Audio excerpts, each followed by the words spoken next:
رب زدنی علما۔ رسول پاک صلی اللہ علیہ وسلم کو خدا تعالیٰ نے کیوں سکھایا، اور یہ کہ اصل علم کیا ہے؟ یہ ایک راز کی بات تھی کہ اے اللہ میرے علم کو بڑھا۔ اگر اللہ آپ کو وہ اصل علم عطا کر دے تو آپ اپنی ساری پراپرٹی کو قربان کرنا شروع کر دو گے۔ یہ علم پڑھنے کے لیے آپ دعا کرتے جاؤ، ہو سکتا ہے آپ کا علم کسی عمل کی صورت اختیار کر لے۔ یہ ممکن ہے کہ علم عمل بن جائے، ممکن ہے کہ علم معلومات بن جائے، اور ممکن ہے کہ علم تعلیم بن جائے۔ ہمارے پاس علم کی بے شمار تعریفیں ہیں۔ معلوم کو بھی ہم علم کہتے ہیں، حالانکہ معلوم کی نفی کو بھی علم کہتے ہیں۔ ایسے علم بھی ہیں کہ کوئی شخص نگاہ ملا کر چلا گیا اور ہمارا علم بدل گیا۔ ہم یہ بھی جانتے ہیں کہ ہمارے علم کی حد یادداشت تک ہے، اور یادداشت تجربہ ہے۔ ہمارا علم لادینیت سے باہر بھی آتا ہے۔ ہمارا علم ضرورت بھی ہے۔ اللہ کا علم بڑھے تو یقین حاصل ہو جاتا ہے، اور یقین کو اگر مشاہدہ مل جائے تو یہ عین الیقین ہو جاتا ہے۔ ایسا ہو سکتا ہے آپ کو اگر زندگی میں یقین مل جائے تو آپ کی زندگی کا حاصل ریلائبل بن جاتا ہے۔ اس یقین کے حاصل نہ ہونے تک زندگی کے وہ عام مشاغل بھی جاری رکھو گے جو عام طور پر ترک ہو جانے چاہیے، ختم ہو جانے چاہیے۔ جب تک اس حوالے سے انقلاب نہ آئے تو کوئی آپ کو کس طرح بات سمجھائے؟ آپ کا علم واردات کیسے بنے؟ آپ میرے ملنے کے لیے آتے ہو۔ اب یہ ہوگا کہ میرے ملنے سے آپ کی زندگی بدل جائے گی، یا میرے ملنے کے بعد آپ کی زندگی میں تبدیلی نہیں آئے گی۔ اگر تبدیلی نہیں آئی تو یہ ملاقات جھوٹ ہے، اور اگر آپ کی زندگی میں تبدیلی آئی ہے تو یہ واردات ہے۔ واردات کا علم کیسے آتا ہے؟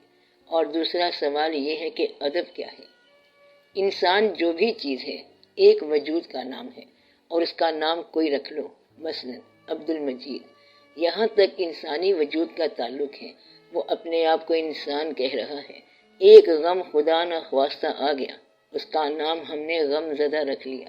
آپ انسان ہو، اور انسان کو پتہ نہیں چلتا کہ دکھ کہاں سے آ گیا۔ دکھ تین طرح سے ہو سکتا ہے: کسی چیز کے چھن جانے سے، یا کسی کے نہ ہونے کا، یا کسی کے چلے جانے کا۔ یعنی دکھ یہ ہے کہ کوئی آ گیا، کوئی چلا گیا، یا کوئی نہ آیا۔ ان تین صورتوں میں سے کوئی بھی ایک صورت ہو تو انسان غمگین ہو جاتا ہے۔ بعض اوقات آپ دیکھو گے کہ کسی وقت آپ کے ذہن کی کوئی گتھی کھل گئی اور آپ دانا ہو گئے، آپ وائس ہو گئے، ورنہ آپ ادر وائس تھے۔ ایسا ہوتا ہے کہ یکا یک دانائی کھل گئی اور کیمیا گری آ گئی۔ اب جس آدمی میں دانائی آ گئی وہ کانشیسلی اپنی زندگی بدلتا جاتا ہے۔ اگر کہیں سے خدا نخواستہ غم آ جائے تو کہیں گے میں غمگین ہوں، غم میں ہوں، اس لیے کھانا نہیں کھاتا۔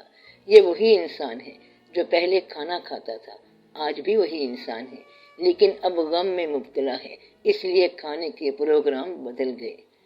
تھی وہ ایک شخص کے تصور سے، اب وہ رانائی خیال کہاں؟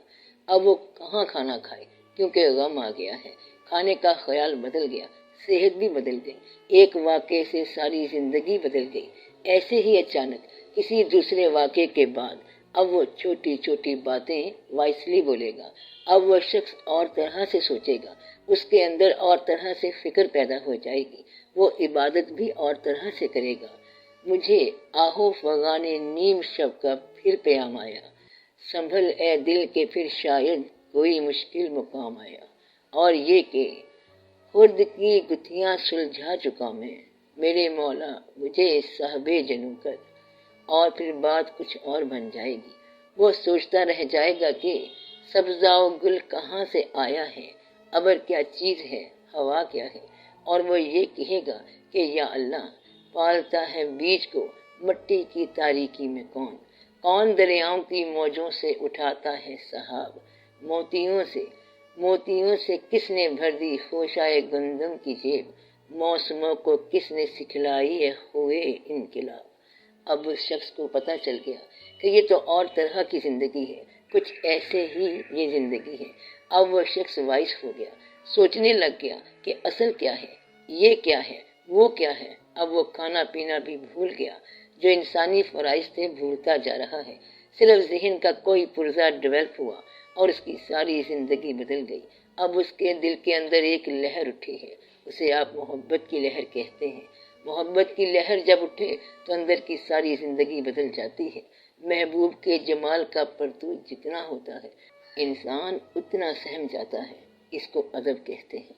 آپ کے سہم جانے کا نام ادب ہے۔ روب جلال محبوب اور روب جمال محبوب سے انسان سہم جاتا ہے، ادب میں آ جاتا ہے۔ محبوب کا ملنا کتنی خوشی کی بات ہے، مگر پھر اندیشہ رہتا ہے کہ کہیں محبوب ناراض نہ ہو جائے۔ محبوب نازک مزاج شہنشاہ ہوتا ہے۔ بادشاہوں کے مزاج بڑے نازک ہوتے ہیں۔ وہ شخص اپنے محبوب کو بادشاہ سمجھتا ہے، اس کو ادب کہتے ہیں، اس کو ادب کہتے ہیں۔ ادب کا یہ کرینہ کسی نے خود نہیں سیکھا، بلکہ یہ خود بخود ڈیولپ ہوتا جاتا ہے اور اپنی بے مائیگی، کم مائیگی اور بے چارگی کا احساس ہو جاتا ہے۔ یعنی کہ چاہنے والوں کا ہمہ حال ایک ہی موسم ہوتا ہے، ہمہ حال مل کے رونا اور ہمہ حال رو کر ملنا۔ ان کی قسمت میں رونا لکھا گیا۔ وہ کہتا ہے آنسو بھی تم سے چھین لیے جائیں گے، بس بات ختم ہو گئی کہ اس کی متاع حیات بھی چھن گئی، یعنی آنسو بھی چھین لیے، اب اس نے اور کیا کرنا ہے۔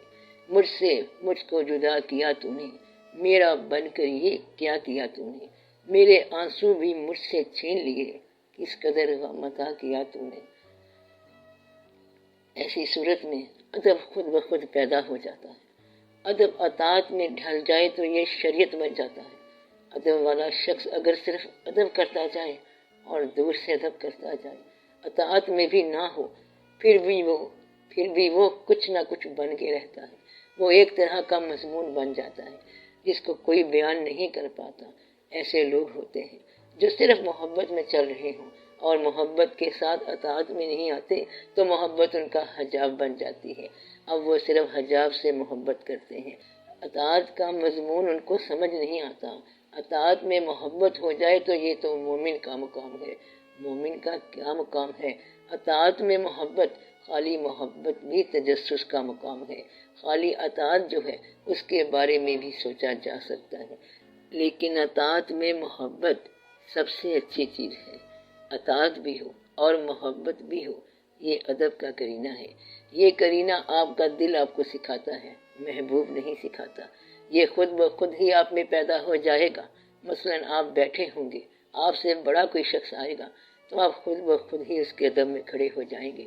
کسی کے ادب میں سر پہ ٹوپی پہن لی جاتی ہے، یہ واقعہ خود بخود ہوتا ہے۔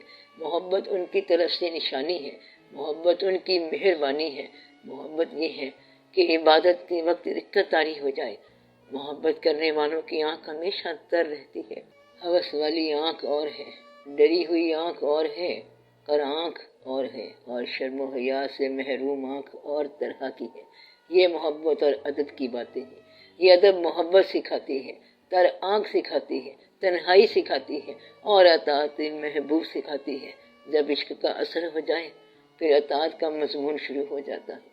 اب آخر میں دعا کرو، صلی اللہ تعالی علی خیر خلقہ و نور عرشہ سیدنا و مولانا حبیبنا و شفیعنا محمد و آلہ و اصحابہ اجمعین، آمین برحمتک یا ارحم الراحمین۔